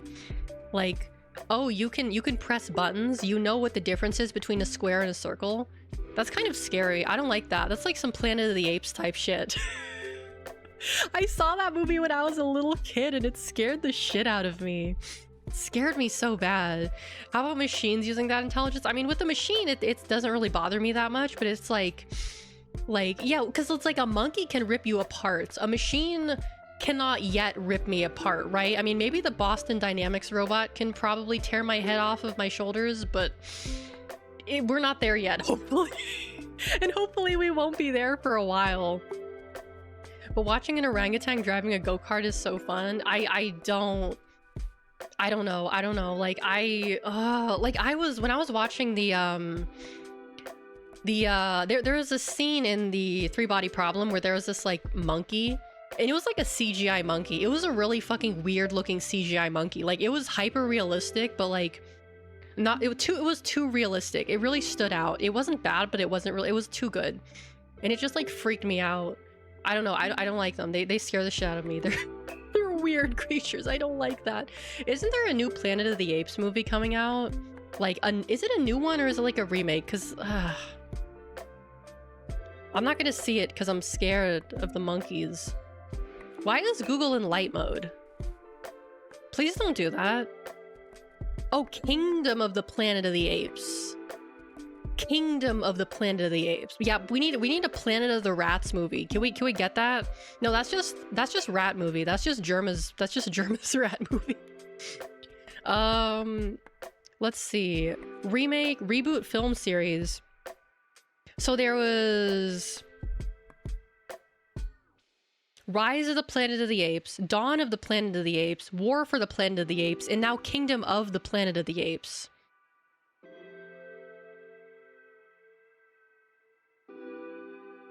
So there was originally, it was Planet of the Apes, then there was Beneath the Planet of the Apes, Escape from the Planet of the Apes, Conquest of the Planet of the Apes, and Battle for the Planet of the Apes. Those are the original films. I don't want to scare you, but some apes have been known to hide bits of wire in their lips to pick the locks on their cages to walk around the zoo at night. Well, see, here's the thing. When I go to the zoo, I specifically avoid the area where they keep the monkeys. I do not go into that area. I avoid that area at all costs. I do not go into that area. So whatever happens in that area is not my business. I don't go to that place. I don't go to that place. Oh, no. I like, cause like they're gonna throw their shit at me. That's what they do. They fling their shit at you. They shit in their hand and they throw their shit at people. That's what they do. I don't want to get shit flung at me. No, then I'm gonna get monkey shit disease. You know, instead of rat piss disease, I'm gonna get monkey shit disease. I feel like monkey shit disease is probably worse than rat piss disease. I feel like that's probably worse. Give them an apple and they are cool beans. I don't know about that. We will not return to monkey. We will not return to monkey. Absolutely not. There have been examples of women who would repeatedly antagonize the apes at zoos, and the apes break out specifically to beat the shit out of those people. Yeah, exactly. Because it's like, aren't you, like, when you have a gorilla, aren't you not supposed to look at the gorilla? Like, when they have, like, those monkeys behind the glass, isn't the glass, like, it's, like, not mirror glass. I mean, no, it's mirror glass, so they can't see you, right? Because, like, if you look at it in the monkey in the eyes, it'll, like, go crazy and it'll try to kill you. Just be cool, it'll match your vibes. I don't believe you. I don't believe you. Because that's the thing, is that they can sense when you're freaked out, and they're gonna sense that I'm freaked out and they're gonna fuck with me. They're gonna throw their shit at me. No other animal takes eye contact and smiling as a good thing. Yeah, exactly. That's like, oh my god, I remember like some places in the world you're like not supposed to smile. Like I've heard if you smile at people in Russia, they take that as like a sign of aggression. That's what my Russian friend told me. Like, yeah, if you go to Russia, don't smile at people because they take that as a sign of aggression. And I was like, okay, well, I have resting bitch face, so it's fine. Oh, the chimp is smiling at you, it wants to eat your face. Yeah, exactly. Like, if the monkey is showing its teeth, that's not a good sign from what I've heard. Oh, man. I'd rather have shit flung at me than my face torn off. I mean, I would rather have neither of those things. I would rather have neither of those things, to be perfectly honest with you. Neither of those things are good. Wait. In 2019, Disney acquired the entertainment assets of 21st Century Fox, including 20th Century Fox. That year, Disney announced further sequels to the 2011 reboot series. Oh, so it's because of Disney that we're getting more Planet of the Apes movies. Oh, it's because of them. It's because of them. Did I hear about the chimpanzee war? No, and I am scared to find out what that is. I mean, I can't say that they ruined it because I've never seen any of the other movies and I refuse to on principle. But there was an animated series of Planet of the Apes? Oh, it was one of those like 70s animated series where they all talk like this. No, that's not how they talk. I can't do a 70s voice. Have you heard about chimpanzees? Oh god. Well, I'm never going to the jungle, if you will. I'm not going to South Africa anytime soon. So, you know, I don't have to worry about that. You know, that's a long ass flight too. That was like 12, that's more than 12 hours. That's like 16 hours.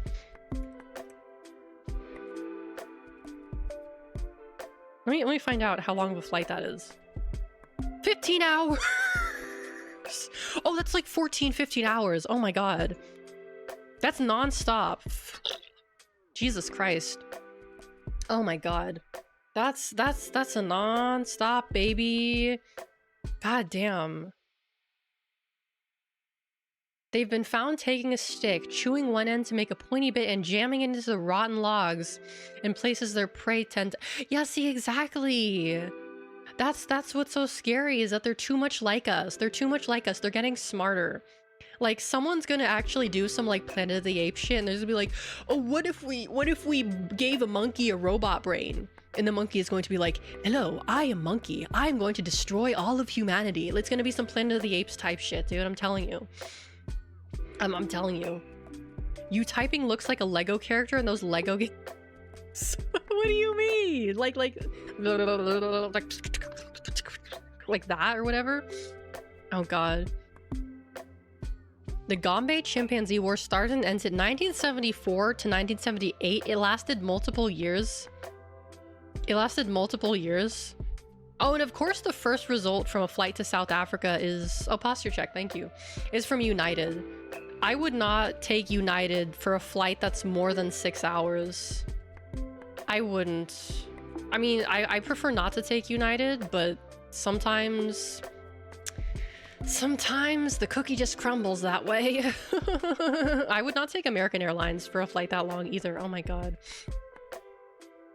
The woman who had her face ripped off by a chimp. Yeah. Mojo Dojo? You mean Mojo Jojo? No, his name was Mojo Jojo, not Mojo Dojo. Mojo Jojo. Yeah. Yeah, Mojo Jojo. People also ask, what ethnicity is Mojo Jojo? Did Mojo Jojo have a girlfriend?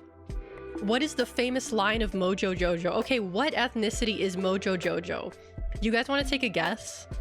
You got any bets on what ethnicity Mojo Jojo is? I don't think he's Jamaican. I don't know. He's Southeast Asian. Turkish. All right. Let's find out. He's Japanese. Wait, he's Japanese? He speaks with a Japanese accent. Does he? Wait, does he actually speak with a Japanese accent? I never noticed that. Wait, really? Wait, hold on. Wait, what? I mean, I haven't watched the Powerpuff Girls in like a billion years, but like... It's like a white guy making a Japanese accent. Okay, let's see. What is this? So, you haven't been... Nope. Oh, hey, I guess we'll see you later. Oh my God, him scared me so much as a kid. Him scared me so much. I every time like he came on the screen, I would just leave the room because he was satanic.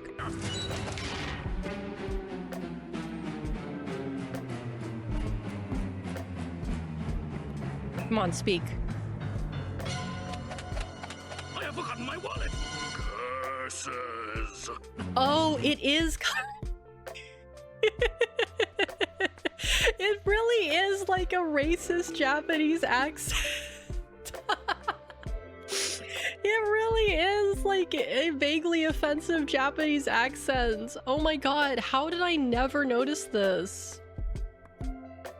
How did I never? I mean, to be fair, I was like a baby and like a toddler.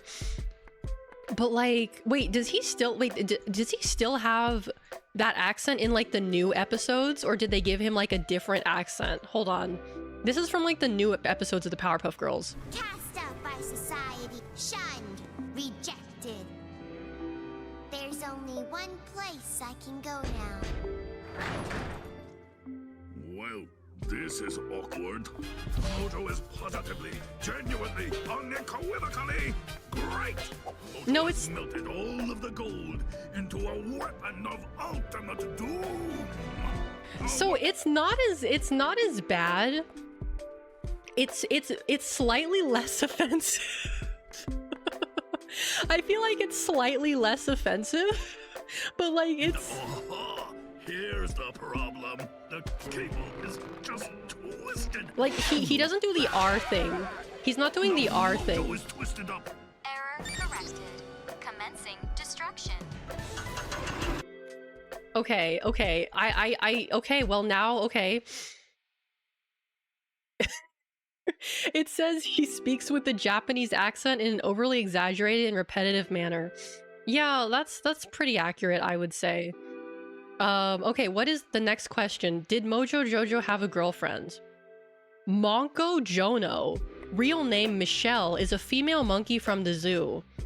She was once a love interest of Mojo Jojo, but she and the Powerpuff Girls are tricking him. Oh, so she's girl bossing him. Okay. What is the famous line of Mojo Jojo? I am your creator. I am your king. I am Mojo Jojo. Obey me. I don't know. Okay. Did Mojo Jojo have a The CW's live-action adaptation of the Powerpuff Girls will cast its first villain.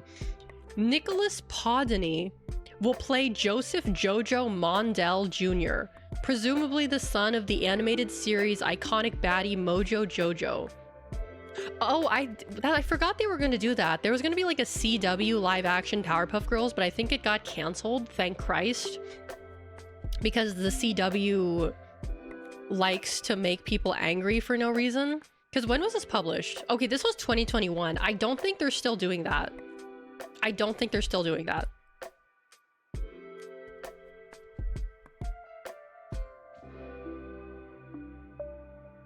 Unless it actually came out. Oh no, it's no, wait. This is from 1998. That's from 1998. That's from 1998. Okay. Okay, yeah, it got canceled. Thank fucking Christ. It's no longer in development at the CW. There was, however, a TV series from 1998, which doesn't look legitimate. Oh, here's another question. Is Mojo Jojo a Joestar? What? I'm sorry, but this is from the JoJo's Bizarre Adventure fan and wiki. A powerful member of the Joestar clan, a master of Hamon, the son of Diovanna and the illegitimate son of Joseph Joestar, and grandson to Dio Brando, he was raised by his mother Diovanna to hate the Joestars, but he later finds out he is a Joestar himself. Okay, Mojo Joestar. I think this is a fan wiki, so I assume this is someone's OC. Yeah, this is definitely someone's OC. Because there's a lot of, like, specific information here that I don't think... He's a priest. And his favorite musician is a UK Christian thrash metal band. What? Mojo looks a lot like his father Joseph and his biological grandfather, great-grandfather Jonathan. He has a strong jawline, high cheekbones, and blue eyes. He is constantly smiling or grinning and is usually in a great mood. Mojo has defined facial features and has a long scar along the bridge of his nose along the width of his face. He also has thick eyebrows and moderately thick lips. Okay. Okay, so what is his stand? Oh, he doesn't have a stand. He has Hamon. Literally, yeah, he's a Hamon user. He doesn't have a oh no, he does have a stand. His stand name is Tiger Driver 98. Is that a band? Tiger Driver 98? I don't know. There's this whole uproar about fandom using AI, and that's the result.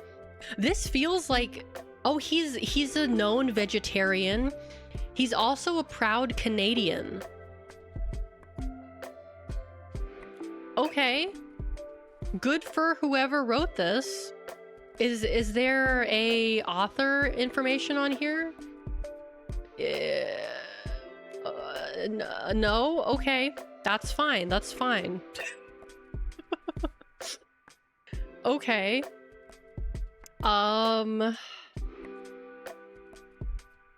Well, that was interesting. Okay, let me look that up. Is that a real band? Tiger Driver 98. Is that like a song? Oh, this is a... Wait, no, this is a wrestling move. This is a wrestling move. This is a wrestling move. What? Cody Rhodes, Tiger Driver 98? This is a Cody Rhodes move? What is this? I don't know wrestling.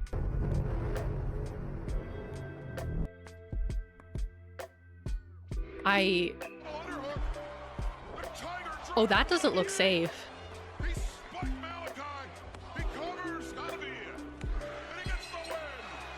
Huh. Okay. This is you know, maybe it is Cody Rhodes' OC. Maybe it is his OC. That's what he created on the fandom wiki. Oh wow, there's like a whole Reddit post about it. Oh wow, okay. Apparently this is a move used by multiple wrestlers.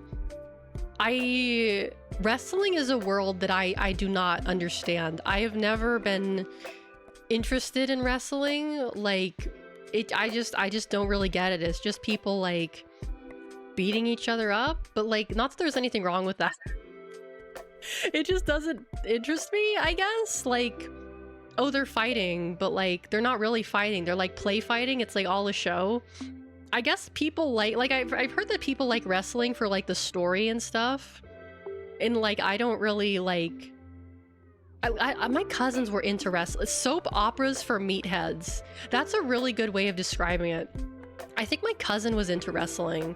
Because I remember like when I came over to my cousin's house for Christmas, he wasn't allowed to watch wrestling because like my parents didn't want me to watch wrestling and they would like get mad if he like tried to watch wrestling with me there. But they didn't really care if like... They wouldn't let me watch wrestling with him, but they didn't care if like I watched him play Grand Theft Auto. It was just like, I remember being 4 years old and like sitting on my cousin's couch with him and his brother and just like watching them play Grand Theft Auto. And he's just like, so this is the button you press to steal a car. And I was just like, uh-huh, okay. Yeah, all right, cool. I watch it for the sweaty buff, man. That's understandable. I think that's understandable. Oh man, because yeah, I remember I spent a lot of my, you know, Christmas and Thanksgivings at my cousin's house watching him play video games. Actually, you know what? They didn't care if he played... He did find a way around it though, is that my parents didn't want me to watch real wrestling, but they didn't care if he played the wrestling video game. They didn't particularly care for that. So he would like play WrestleMania. Was it WrestleMania? I don't know what wrestling games there are. It was like one of those wrestling games. I didn't find the wrestling games interesting. I was just like, can we play like Mario or something? And he was like, no, I want to play my wrestling game. And I'd just be like, okay. And I'd just like go back to playing Pokemon or whatever. But I remember he liked Grand Theft Auto. He liked the wrestling games. He did like Mario. I don't think he had any Sonic games, because he had an Xbox, he had a PlayStation. He did not have, well, I don't think Sega consoles were still around at the time. No, they definitely weren't, because when was the last Sega console produced? That was the Dreamcast, right?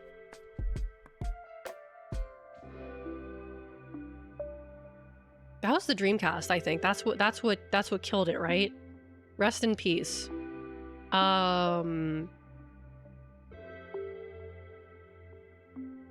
Mega Drive Mini. Oh, that doesn't count. Game Gear Micro, that doesn't count. The Dreamcast. The Dreamcast. Yeah.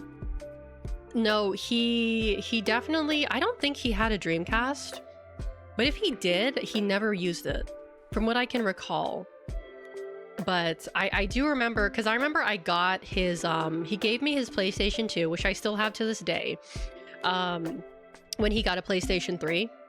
And I never got his Xbox, actually. I wanted his Xbox, but there was something that was going on at the time that, like, I couldn't get his Xbox, so I never got an Xbox. But I know I still have his PS2. That thing was built to last. That thing was built to last.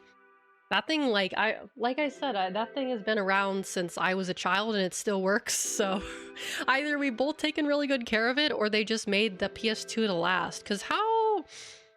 I don't know what model number it is. I don't know when it was produced, but it's around. It's around. Because I remember my uncle. My uncle had a Wii, and I got his Wii, but he had weird ass games for the Wii. He had, like, oh shoot, what time is it? Okay, no, I have some time. My uncle had, like, Call of Duty for the Wii. Do you guys remember that? What was it? Was it like World at War? I think it was, for the Wii. Call of Duty, was it Modern Warfare or was it World at War? Was it World at War in the... Okay, yeah, it was World at War. That's the one he had. And I remember I tried playing it one time, and I was just like, wow, this is miserable. Like, this is... First of all, I couldn't figure out how to play it, because I was like, how, like, I'm supposed to aim and, like, with the Wiimote? Like, how does that work? How does that work? I also had, like, he also had Link's crossbow training, which was a lot more fun, and he even had the stupid little, like, crossbow thing to go with it. But yeah, I could not figure out for the life of me. Like, I tried it and I was just like, yeah, no, this isn't for me. This isn't for me. Cause like I didn't really, cause like the Wii is a very specific type of controller. And the idea of using, like, the Wiimote to play a game which requires you to have precise aim did not really make any sense to me, because the Wii did not have a, what's it called? A joystick. It didn't, I don't think it had a joystick, did it? No. We had a Wii frame that was shaped like a gun. Oh, was that what I was supposed to use? It had the nunchuck. Oh, wait. Yeah, but like it was like I had to hold the nunchuck with one hand and like the thing with the other hand, and like it didn't feel right to me. It didn't feel right.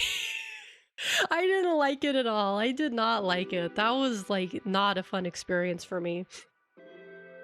Cause like previous to that, my only other like experience with like shooting games was watching my cousin play TF2 on his PC. Or was it on his PC? No, he had, or did he have it on the orange box? He might have had both. I don't remember, but I remember watching him play it on the PC, and like that was kind of like made more sense to me than using like the controller. Because he was more like, he played certain, like if it was an FPS game, he usually played it on the PC. And if it was like not an FPS game, he would usually play it on console. So he was like kind of a hybrid gamer, if you will. A hybrid gamer! Any hybrid gamers in the chat? The Wii controller is in the front as the barrel, and the nunchuck is in the stock. Yeah, so it's kind of like an arcade shooting game, but not really? I don't know. It was weird. I'm also, like I said, I'm also bad at arcade shooting games, true, too. Like, I've tried playing... What's the really popular zombie arcade game? The Japanese one?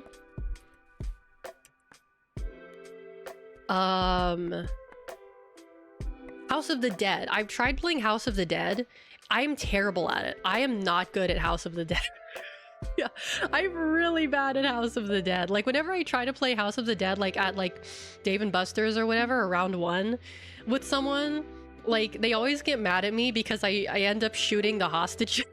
Or like the things I'm not supposed to shoot. I shoot everything, and they're like, no, you can't shoot that. You can't shoot that, Alex. And I'm just like, I'm sorry, but it popped out. Or like the fact that you have to like, oh, you have to like dodge and you have to like press the pedals or whatever. I'm just like, oh, it's too much for me. It's too much. Yeah, maybe it's good to keep you away from... Yeah, exactly. See, I can't be trusted with firearms because I can't aim to save my life. That's exactly why. It's exactly why. No hostage equals no problem. Exactly, exactly. The problem is that there are hostages. If there's no hostages, then it shouldn't be a problem.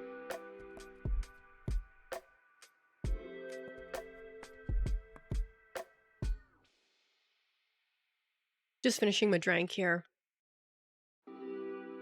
I ended up having to go to the market today and buy some cheese because I was out of cheese for grilled cheese. And it was expensive. I went to like the little market today because the big market is farther away. And like, it was like almost $5 for a pack of cheese. Like not like shredded cheese. And I was like, huh, that's weird. On Amazon, it's usually... Hold on, let me just check. Not even on Amazon, but at the big market, it's usually cheaper because it's on sale. Let me check. How much is it on Amazon? That's a 2.4 ounce bag. Okay. Oh, that's Whole Foods. That's really expensive. You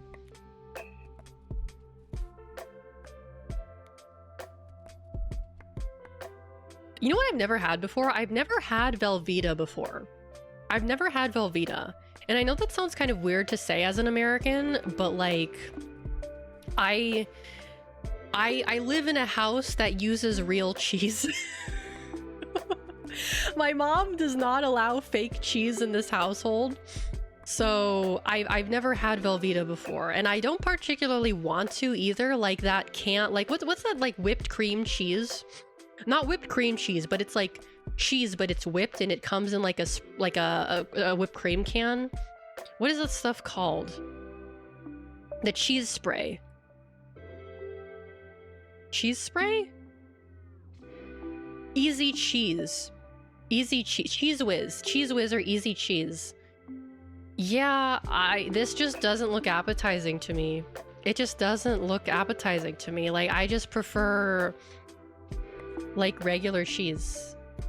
Cheese sauce bag. You know, I can appreciate a good cheese sauce though. I can appreciate a good cheese sauce. Like, for example, my aunt made some for the Super Bowl. She came over and she made some pretzel bites. Well, she didn't make the pretzel bites. They were frozen from Costco, but they came with this like cheese dip, and the cheese dip was really good. And so I asked my mom how to make a cheese dip, and apparently it's kind of a complicated process. So, okay, actually, I really have to go to the bathroom. I really have to go to the bathroom. I'll be right back.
Sorry about that. Let me get this set up again. Oh wow, this thing's hot. Okay. Here we go. The standard nacho dip is just like Velveeta. Canned tomatoes, microwave, you add jalapenos or bacon sausage if you want to get fancy. I see. Oh, creepypasta fan. Hello, welcome in. Because, like, I thought to make a cheese sauce, all you have to do is, like, melt cheese. Like, oh, I have some shredded cheese. If I just put it in the microwave for, like, 30 seconds, then it'll melt and make, like, a cheese dip. But apparently that's not how it works. You have to add, like, milk to it or something? Let me Google this. How to make... Please learn how to cook. How to make a cheese sauce. Easy homemade cheese sauce. 7 minutes. Let's see. Butter, flour. Oh, you need the flour. That's right. You need the flour. Butter, flour, milk, and cheese. Real cheese will separate into solids when you melt it. Oh, okay, okay. The flour is very important. I see. Okay. Okay, this looks easy enough. This looks easy enough. Do I have anything I could dip into it? No, I don't have any fries. I have chips, but I feel like making cheese sauce just for chips is kind of like... It's not really... Like in the picture, they're using broccoli, but I hate broccoli, so I wouldn't... Broccoli with cheese is not appetizing to me. If it was something else, like if I had like a pretzel or something, that would be good. That would be very good. What is cheese sauce made of? Butter, flour. Okay, so the flour is very important. Okay, good to know. When my mom described it, she made it sound a lot more complicated. But she always does that. Oh, God. I had to go to the kitchen to wash my hands because my mom got this sauce from... No, not sauce. Excuse me. Soap. I got sauce on the brain, as you can tell. She got this soap where she usually gets her soap, which is like Marshall's or whatever the fuck. Ross, I don't know. And it smells awful. It smells so bad. It's like... It's nasty smelling soap, which I don't even know why you would make soap that smells bad. Because like the soap we have in the kitchen is lemon scented, which is very nice. This soap in this bathroom, I don't know what it's supposed to smell like because the descriptor, it doesn't have a descriptor. It just says peacock on it, like the bird. It's peacock. That's what the scent is described as. What does that mean? What does that mean? What does that mean as a scent? It smells gross. If that's the way peacocks smell, then I don't like it. It's very like perfumey, like cologne-y. Cologne-y, kind of. Like a weird cologne. I don't know. Like not really a woman's cologne or a men's cologne, but kind of just like a this I thought of a way to describe it, but it sounds really like, it's kind of, okay, maybe I should, no, I'm not going to go and smell it. I'm not going to go and smell it because it's bothering me and give me a headache, but it's like, it's gross smelling. When she gets back, I'm going to ask her why she bought it, and she's probably going to say, oh, it's all they had. And I was like, okay, please don't do that in the future. Actually, there might be more soap in the closet. There might be more soap in the closet. I would have to check. But she'd probably get mad at me if I opened up another container of soap when we have one that's already open. I'm so mad because the last soap we had smelled like lemon soda. It smelled like lemonade. And this one smells nasty. Like I would wash my hands with the lemon scented soap and I'd be like, ooh, it smells like lemonade. Delicious. And now I'm just like, ugh. Like I put hand cream on to try to like cover up the scents, but it just makes it worse. And it's like every time I put my hand near my face, I smell it and I'm like, ah. Gross, dude. It's awful. I'm looking at this, maybe she I don't think she does because they don't allow you to test the, they don't allow you to test the scents where she buys it. They don't allow you to test the scents. You just buy it there and you hope it's a good scent. I don't think she does. I think she just bought it because it was on sale. So it wouldn't surprise me if it was something like that. I'm looking at this post from Dexerto about how they're going to ban TikTok. And what I can't really figure out is why they use this picture of Joe Biden eating ice cream and they put that next to the TikTok logo. And I'm like, is it because of Bing chilling? Is it because of Bing chilling? Or did you just think to use I mean, it's a funny image. It catches the eye, but I'm just like, I don't really understand why that specific picture. It's a little strange, but okay. But so what is up with that? What is gonna happen with that? Like, what is, let me Google this. So it says they have to divest their here's what happens next. Okay, what is gonna happen? He did sign, oh, he's the one who signed it then. Okay, really? It would force the sale by its Chinese owner, ByteDance, or ban it. So what I'm confused about is if Douyin and TikTok are the same thing, but they just operate in different regions. Is that how it works? Like, Douyin is specifically for mainland and TikTok is for everywhere else in the world. I'm assuming that's how it works. And that would mean that, like, not Douyin, but TikTok itself would have to get sold in order to not get banned. So, does it specify, like, who it has to get sold to? Does it have to get sold to, like, a US company, or can it get sold to a European company? Can it get sold to, like, a South American company? Does it matter? Or, like, I'm trying to skim this article. I mean, litigation, all right, that's probably what is going to happen. So you want the contact? No, I know why it's happening.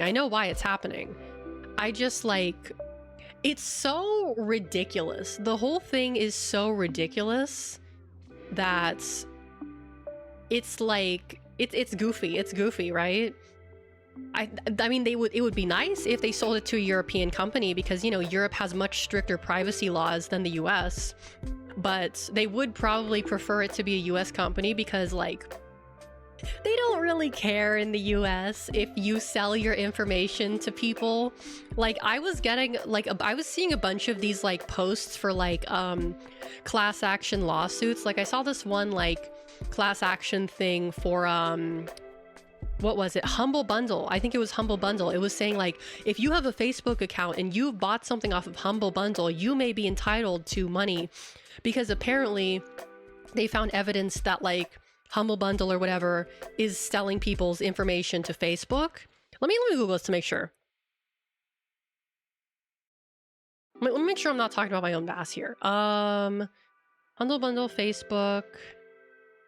Let's see. Was it Humble Bundle or was it something else? Humble Bundle. Class action.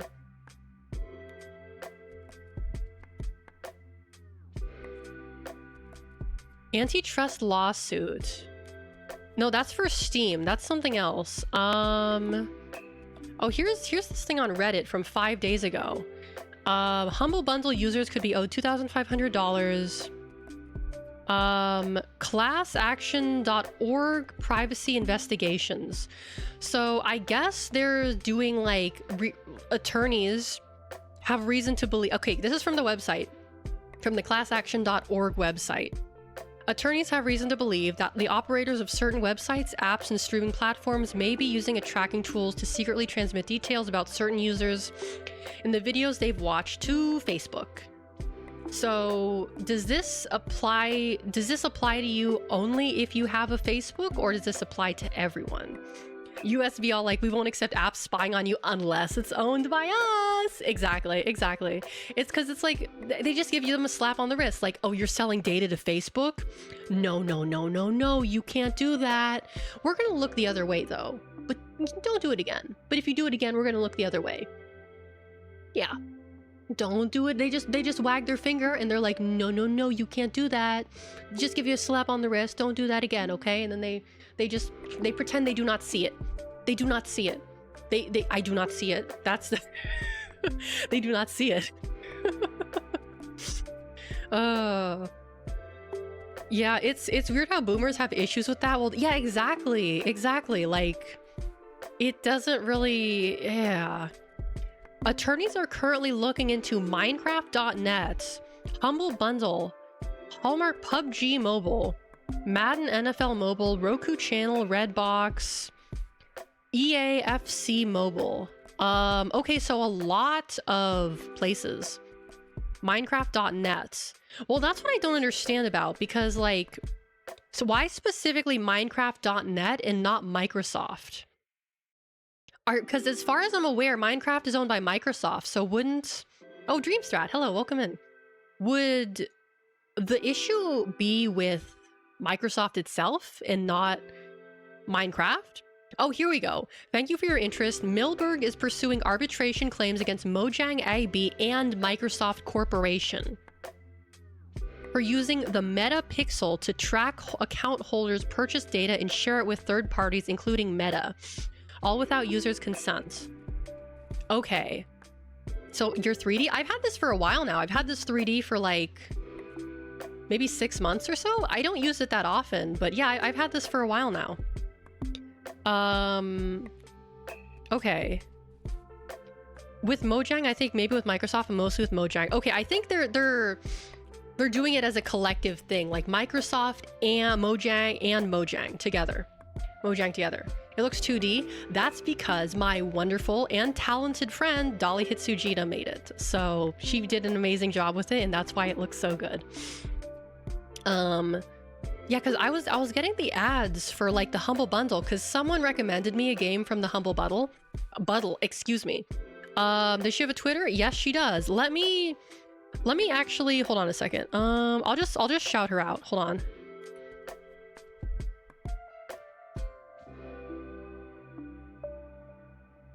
Is this gonna work? Did that work? Oh, I did it wrong. Hold on. I forgot how to do this.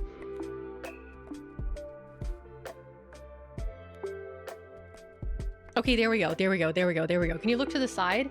So I can, but right now, like, I can, but my model is locked. So I can't, like, here, you know what I'll do? I'll show it off. I'll show it off. What I'll do instead, I will do this. I'll do this so you guys can see the side profile. And you can see the back. And yeah, there we go. Yeah, you can see it. Yeah, there we go. It is good, right? Isn't it so good? She did an amazing job. She did such an amazing job. And she's making me a new model as well. So I'm going to, when I get my new model, I'm going to do kind of like a rebrand. Sort of a rebrand, a soft rebrand, not really a whole rebrand. I'm still going to be the same Alex. I'm just going to have a new model. But that's probably not going to happen until the end of next month or potentially June. So we have a while to go. Let's see. So, okay, so this class action stuff only applies to if you have a Facebook account and you have used the services. So I would not qualify for this class action because I don't have a Facebook account, thank Christ. So none of this...